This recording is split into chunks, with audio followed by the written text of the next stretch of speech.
জীবন চলার পথে শত্রু বানাই লাভ নাই।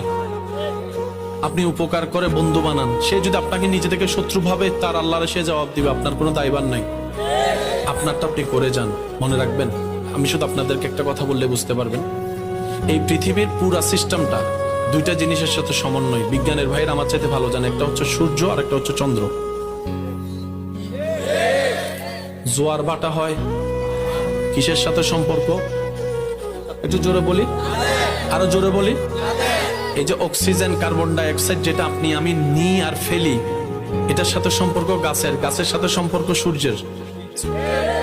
এই পুরো সৌরমণ্ডল যা আছে সবকিছু দুইটার বেস, একটা হচ্ছে সূর্য আর একটা হচ্ছে। এক সময় বিজ্ঞান বিশ্বাস করতো না পৃথিবী ডেস্ট্রয় হবে, কিন্তু এখন গ্রহ নক্ষত্রের সেই গতিপথ পাল্টাইয়ে যখন দেখতেছে, তারাই বলতেছে পৃথিবী আর বেশি দিন থাকবে না, পৃথিবী আর বেশি দিন অস্তিত্ব থাকবে না। এখন তারাই মানতে বাধ্য হয়েছে পৃথিবীতে ভূমিকম্প বেড়ে যাবে, যেটা ইদানিং কালে আপনারা বারবার শুনতেছেন। আগে ছোট্টবেলায় এত ভূমিকম্প দেখেনও নাই, শুনেনও নাই। যত বড় হচ্ছেন ভূমিকম্প মাত্রাও বাড়তেছে, সময় আপনার লম্বা হচ্ছে, সেকেন্ডও বাড়ছে। এখন তারা বুঝতে পারছে আল্লাহ যে বলেছেন 1450 বছর আগে, ইজা জুলজিলাতিল আরদু জিলজালাহা ওয়া আখরাজাতিল আরদু আসকালাহা ওয়া ক্বালাল ইনসানু মা লাহা।